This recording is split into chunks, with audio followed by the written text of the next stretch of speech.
Hey, this is Tyler with TJack Survival. While we're out here, we're going to cover a couple of reviews. One of the reviews I'm going to cover is this Nor'easter from TJack. All right, so stay tuned.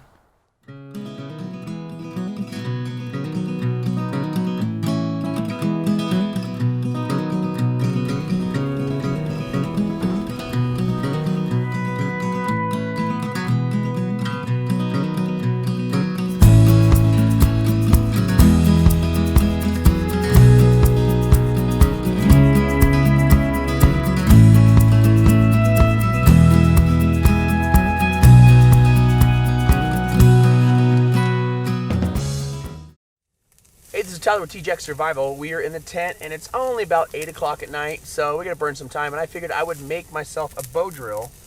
I collected some chunks of sagebrush. I've got 3 chunks here. This could be a spindle. This is roughly cut. This can be a taller spindle. This will be my baseboard. And I have this new knife. It is a XXX Nor'easter, and it is a big beast of a knife. I don't know if you can tell how thick that is from right there, but it's about the thick of half of my thumbnail. I think this is a 1/4 inch thick. I'm not quite sure. I can look that up, and of course I'll have the specifications in the bottom of the comment section. But it's not a full Scandi grind, but it is a 0 bevel Scandi grind. So this thing should be some wood processing beast. I figured the best way to test this is to do a bow drill. I apologize that I'm in foggy, smoky land because we're cooking food, and just stick it over there. There we go. We're cooking food and smoking ourselves out, and there's a little fire here, and you can see there's steam coming off of all of our clothes. It's been wet, nasty, raining. It's been like slush puppies falling from the sky this whole day. So anyway, but I'm gonna give you a little footage, make a base board out of this, and then we'll do the bow drill in the morning, because you can tell we've already got a fire. But before I do that, let me talk to you a little bit about the sheath. Something I really, really like about this sheath, even though I'm not currently using it, is it has this little dongle thing to drop it lower. The reason why I like that is when I have a Gore-Tex coat on, or that Swazi jacket I always use, I can hook this to my belt and it will hang low enough that I can still access it. Because of this belt right here, this is a little idea that I have. I took a Gragos tactical belt, and I just put these knives on it so that I can wear them on the outside of my Swazi jacket, since my Swazi jacket comes clear down to the middle of my thighs. So anyway, but I like this little attachment. It gives you a drop down option. You can remove it if you don't like it, or you can order one without it. I like them. And it's a really cool looking sheath. You can't tell really well. It's got a nice design right there. And a fire striker holder. Your ferro rod is important in bushcraft or survival, and I really, really like the fact that this has a fire striker holder. This little striker is an Emberlit striker. It's a really nice striker. I think I have another review of this on my channel. If I don't, it's coming. But we'll show you this on the knife real quick. This has a very solid 90-degree angle spine, which is going to give me the ability to throw some sparks. Boom! All over the place. All the way down to the tip. Do that again. You can throw sparks all over the place, which is nice, because if you get down low like this and I hold high on it and I want to put it right up at the tip, I can drop the spark high, or if I want to put it really low, I can drop the spark low. This hard 90 spine will do that very, very well. All right, let me put that guy away. This is my wood pile I've been chopping on all night long to make sure that we have enough wood to make it through the night. So with the bigger knife like this, it's gonna handle a little bit different. Some people don't like these size of knives. I believe it's because they don't know how to use them. So having said that, with the Scandinavian grind, it's kind of the way it feels is that it bites here and it doesn't bite there. So as you start chopping with it, if you don't like, if it's not biting, just change the angle a little bit and it will start biting very, very well. As you can see, that's just taking that out perfectly. So what I'm looking for here, and I'll just make a couple chops up the stick and then slide down it. What I'm looking for here is I'm turning this baseboard kind of into like a little 2x2 or a little 2x4, if you will. Man, that's just going right through that. Granted, sagebrush is a very soft wood, which is the reason why we're using it for a bow drill. But as you can tell, it's making quick work of that. Normally I would do this type of work with a hatchet, which is all the more reason why I wanted to show how this bigger knife can do the duty of a hatchet when it comes to making these small bushcraft type things. Now, if you're in an actual survival situation, it would be nice to have a hatchet, but a lot of times you can barely get away with carrying the knife. Man, that's nice. That's nice and smooth. So because of the fact that you can barely get away with carrying a knife, I think it needs to be a semi-big knife. So it's big enough to do chopping and small enough to do bushcraft. Because of the bushcraft grind on this one, it's obviously going to be a great cutter. You can see that's almost flat. Very nice. So I want this to be very flat because I'm going to lay it on the ground. And a baseboard for a spindle, for a bow drill, you don't want it rocking all over the place. You want it to be nice and smooth. So let me flatten that out a bit. And now I've got that nice flat edge right there. Now I'll do the same thing to the opposite side. And usually with the baseboard, you want it to be about the depth of your knuckle, or your knuckle and a third, maybe a knuckle and a half a knuckle, but not quite much more or much less than that. The problem is if your wood's really soft and your baseboard is small, it'll burn through it really quick. If it's a hard wood, or if it's just too tall, it'll burn through it and burn through it and burn through it, and it will build up all this char that doesn't compress. And if it's not compressing, it's not going to turn into an ember. So you got to get that magic balance to about thumb width. I'm close to it. The other thing too is with sagebrush doesn't usually grow very big. And because of that, you can only take a little bit away. There you go. So you want to find a sagebrush chunk that's big enough you can actually make a baseboard out of it. I think this is going to make a really nice baseboard. It has been wet and nasty, so if I can make a bow drill with this, I'm doing good. This blade cuts like a champ.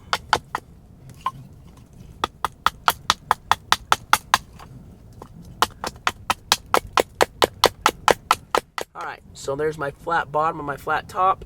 As you can see, it starts to get a little higher here. All I do is just change the angle. Peels it right off.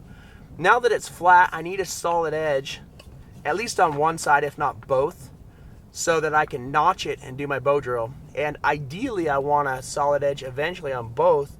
That way I can make a bow drill staggered. I can make holes staggered all the way down. Also, this is a really good material for a hand drill, should you choose to use it as such.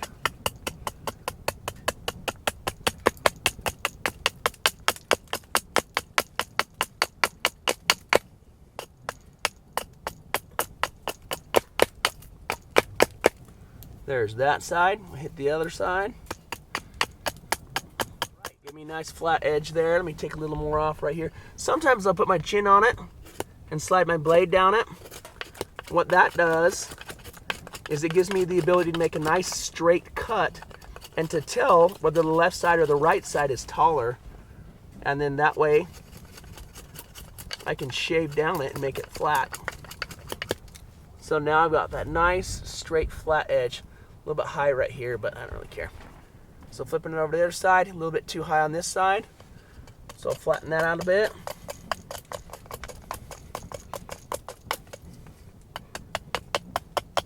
Wasn't quite grabbing, had to change my technique. There we go. So I made the baseboard. That's good to go. I'm gonna put that right over here so I don't lose it. The next two parts I need is a bow. This is an ugly bow, but it's because I don't have any willow where I'm at or anything springy. I don't even know what this brush is. It might be serviceberry. Probably not, because it's not very dense. and I couldn't check the leaves. So anyway, but this is sagebrush as well. I just chopped this off and semi-pointed it when I harvested it, and then I scraped most of the bark off. I have 2 spindles here because you're going to burn through spindles with sagebrush because it's a very soft material. And because of that, chop that out. Because of that, you're going to want more than one. You want a few of them. So when you cut it, you want the bottom to be fat like a crayon and the top to be skinny like a pencil. So I've mostly got that here. Nice and fat right there. And you really want this tip to be in the dead center so that it will spin like it's on a bearing block instead of however else. So let's tighten that tip up. Pointed spot. Now the reason I want this to be fat like a crayon and pointy like a pencil is so that the bottom part that's touching this baseboard gets more friction because it's fat. The top part that's touching the socket, which I can make a socket or just grab a board. I've got a deer antler that I can use. Just so you know, if you don't have a deer antler or a socket or something like that, just grab some random board, drill a hole in it, okay? Stick that in that hole, or even if there's a knot already there to hold it, and that'll work. That's good enough, especially if you've got some kind of green leafy something or a slug that you can stick in there and it slimes it up, some spit, whatever. But the key is you want a small point that gets less friction so that you don't get your ember up top before you get it on the bottom. So there's one spindle that's carved. And then this next spindle, you can't quite see it, but it bows this direction, kind of like a banana. And there's this expression, anyone can carve a banana straight. What I will do is I will carve right here. Don't drop my knife. Carve right here so that it becomes straight. So what I like to do, keep my baseboard out of the snow, put my thumb right here on top and leave my chin on it. What that gives me the ability to see is where those bulges are, and that helps me to cut my spindle straight. There you go. Now I've got the 2 spindles that I need. It's my baseboard, my spindle. I'm doing that with my Nor'easter from XXX out of Canada. Nova Scotia, Canada, if I remember correctly. Okay, last part I need to do is the bow for the bow drill. Basically, I chose something about the length of my arm. I'm going to take this ugliness off, take all those knots off, chop this piece off because it's heading the wrong direction. But what I'm looking for in a bow is just a little bit of an arc. And you know what? I could just make a bow out of just this. In fact, I might just do that because it turns again right here. And that's a small bow, but I can do it. I can do a fire with it. The cool thing about a small bow is it's lighter weight.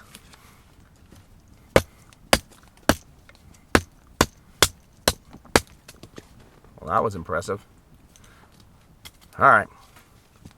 So get the back piece here cleaned up a bit.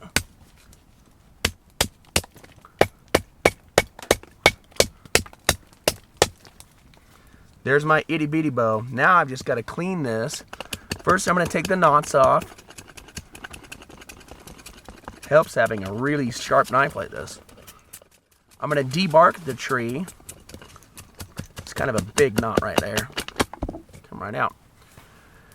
Now I have a fairly decent small bow. So with this bow, it kind of curls like this. So I want a flat edge right here and a flat edge on the inside right there. So keeping that in mind, just gonna start carving.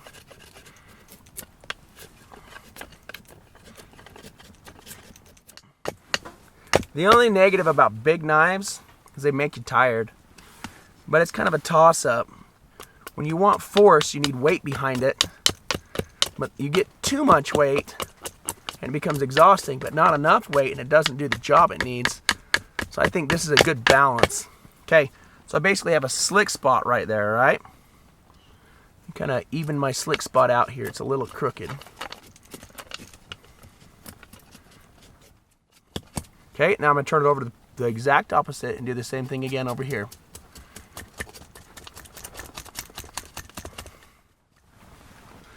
So now I want to take the side stuff off.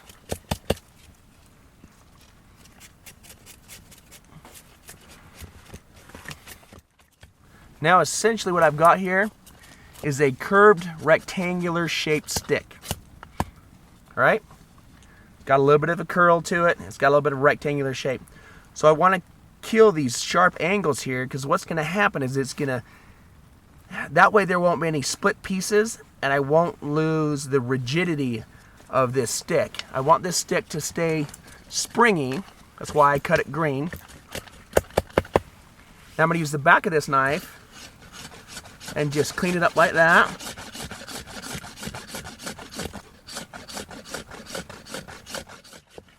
Helps having a nice aggressive 90-degree angle back there.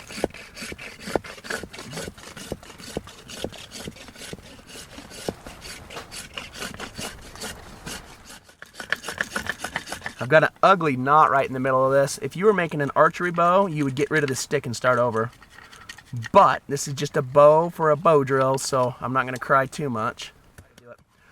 So what you want to do is you want to imagine that this is the bow curved in, so your string is going to go between these two. And the reason why you do that is if you think my hand will hold it like this, and it'll roll just like that.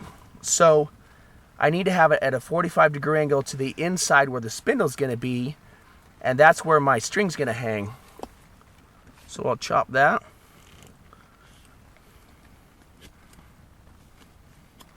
Clean it up a little bit.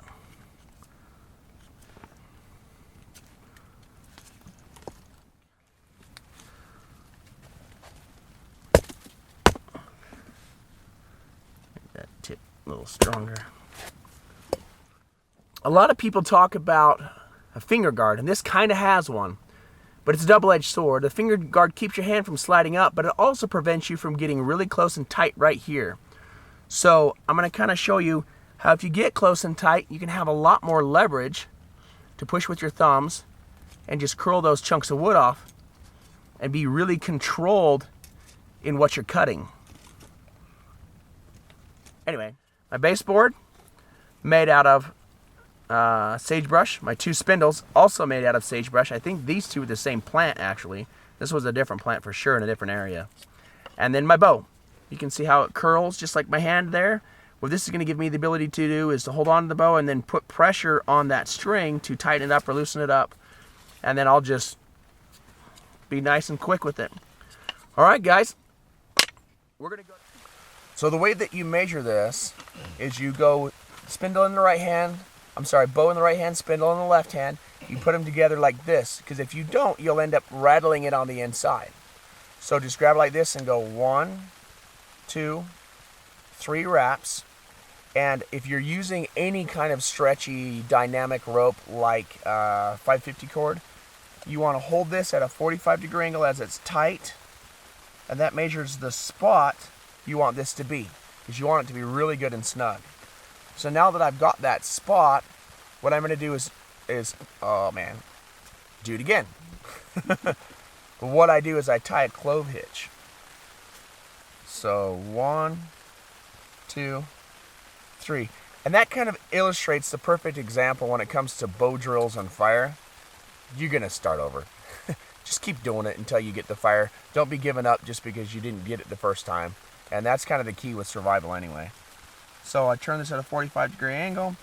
The reason that I'm doing this is this compensates for stretch in the rope. So once I've measured that spot again, I'll even shift it up just a hair.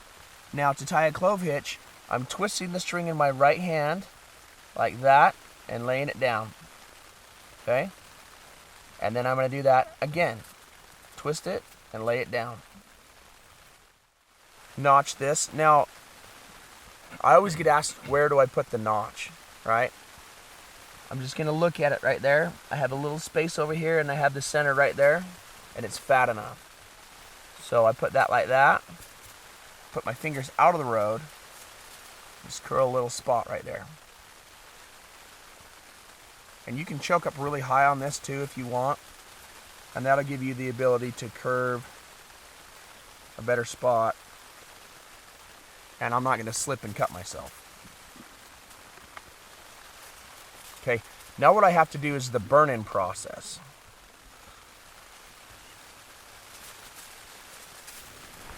And with the burn-in process, I'm going to create a mark that I then fill with ash.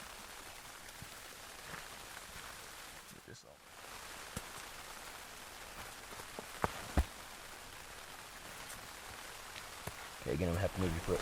Yeah. So now what I'll do, let's get this warm up. Now this technique is all about balancing it to where it feels glassy. If you feel a bump, bump, bump, bump, bump, then you're doing something wrong. So shift it until you can feel where it's grinding on, and then let it go with this thing. And use the full length of the stick. Also, it gives me the ability to put pressure down where I need it.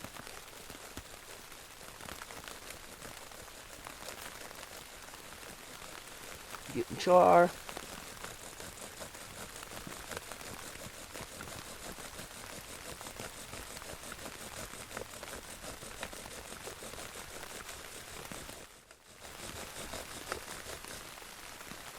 Okay, got my burn in.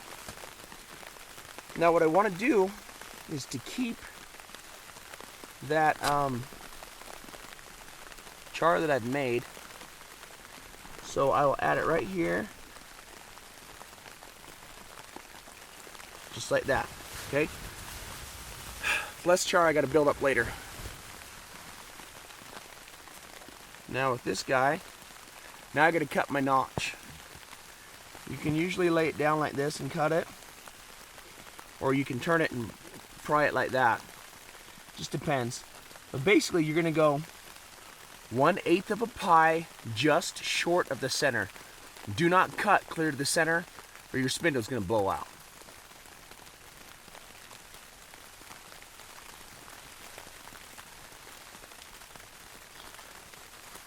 Okay, again, right hand, left hand, wrap it around 3 times, pack it nice and tight. Another thing too, you usually will have to restring your bow in the beginning, because what will happen is the string will stretch.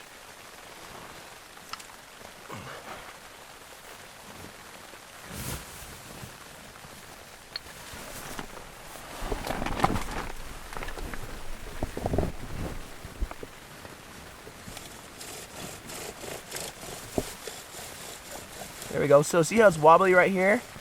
And I shift it right here and it's not wobbly? That's where the technique comes in. Move it till it's not wobbly, and use the whole length of your bow. And I'm gonna be nice and chill right now because I'm warming up the bow. Then it's gonna start to make cloth, or char. Once it makes char, I let the char fill up the hole. Once the hole's filled, then I ignite it by going fast and hard.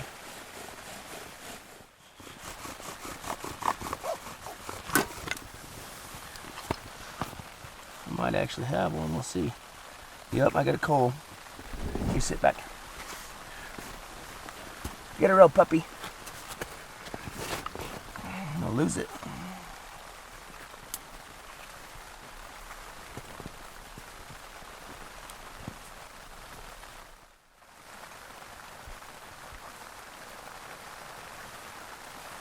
Just got to spread my coal bigger. Not quite gonna hack it.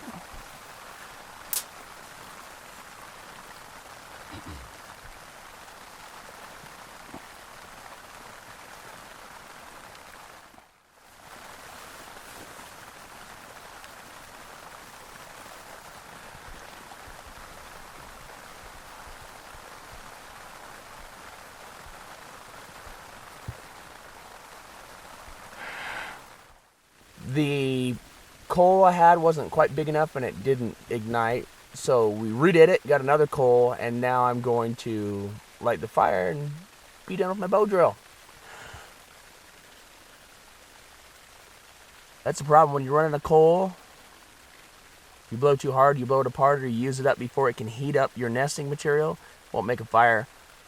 So I got warm, took my jacket off, redid the bow drill. Now we're waiting for this to heat the surrounding material and get our fire started.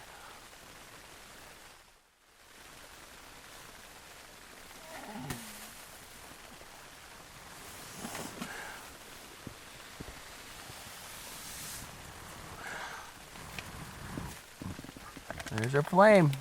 Where it should be. So that was a bow drill from scratch with sagebrush using the